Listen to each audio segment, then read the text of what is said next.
Lads, was this, you know, when you're on the site, is this like what a kid is to a toy shop? Working with, you know, bikes and just everything about it. Because that's when I was looking at it, I was kind of going, you look like you're having fun. Yeah. I'm thinking of starting a riding club. Why? All those clubs do is sit around talking about motorcycles. That's what we do. Do you know what? I started thinking about when you said a kid in a candy store vibe is actually the work and the material and the actors and the people and the set design and everything. Everything is fun. You know, it's going to be good because it's a level of serious but not taking itself too seriously, which is a perfect environment for me to play and to do the work. That sounds really boring, the work, but it's true. That's what gets me excited. The bikes could have gone either way, really. It's, you know, if you can't ride, it could have been a bit of an embuggerance. Yeah, I mean, you do this tremendous amount of work in order to get this just moment in time where you get to look through a camera and it looks like 1965. I mean, it's kind of a magic trick. Benjamin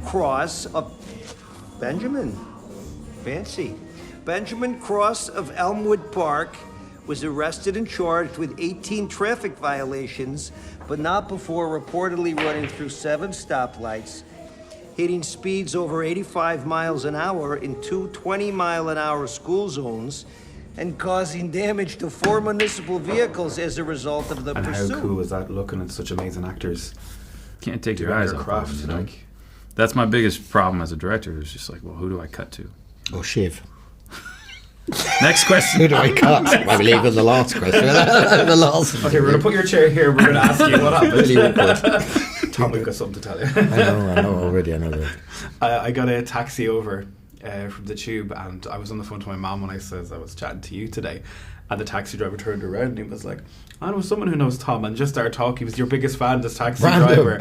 Yeah, a man who owned a kebab store. Yes, years ago. Ishmael and Sergey. Yeah, well, his friend pile of kebab. Yeah, and is that like mad? Do you ever get used to that there are people who just no, it's a great kebab house. That's what it is. Get used to those kebabs. Yeah. Jodi Comer is amazing in this. Yes. Like, I forgot that she was in. Like, I knew she was in it, but then like halfway through it, I was like, oh my god, that is Jodi. She's incredible. That's how good she is. What was it like working with her? Well, when you work with somebody who is that talented and that good, it's a pleasure because not only for me, I can't sit and enjoy for too long watching if I'm working. I wasn't in a lot of scenes with her, but the scenes that I was in with her, I can't just. It's hard not to enjoy somebody's work when you're responsible for providing them with immediate material in order to continue going or take it where they need to go.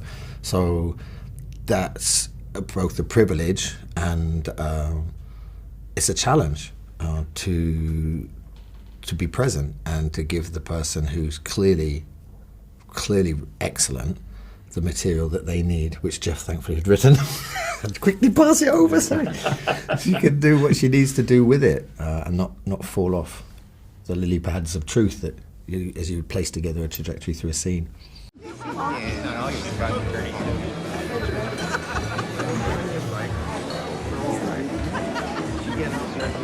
You see that? They're planning something. Look at all of them whispering over there. No, I'm gonna go. And that's when I seen Benny standing over at the pool table. This photo book, I loved at the end of it where you were showing, you know, pictures and all that. That is an amazing thing to have and all that. Like when you were chatting to Danny, were you giving him some ideas that you had yourself? I remember when I first met Danny back in 2014, I sat down and I was very nervous, and I blathered about cycles in society and punk rock culture in Arkansas in the 90s and how this is a cycle that's repeating itself and it's shown in the Bikeriders and blah, blah, blah, blah, blah. And he paused and then he said, so you don't want to make a movie about a photographer? And from that moment on, he actually was very generous. He gave me all the outtakes, he gave me all the audio, and he was very supportive of the idea, you know, because that's really... I mean, this is a huge part of his career. He's prolific, but you know, the Bikeriders is this, you know, thing he's carried with him for a long time. And to give me kind of the access that he gave me to kind of do what I needed to do with it to make this movie. It was a real gift. And with that, Tom, did you delve yourself into the bike riders themselves? Like, did you see current day stuff, like what the community has gone from, just say, from then when you were filming to now? Did you have a look at anything like that? No, I didn't need to. I didn't need to. I just had to focus on. I think for me, it's really simple and straightforward to see what it is that we're doing, the visuals and the world that we're focusing in on, and you can't give enough material to inform further detailing on that until. But I had done the deal, as it were, to sort of portray a character within this world. Now it's a question of how useful it can be to the director, in service of the story, and convincing. So those are the three things I focus on. That. Do you know what I mean? Mm-hmm.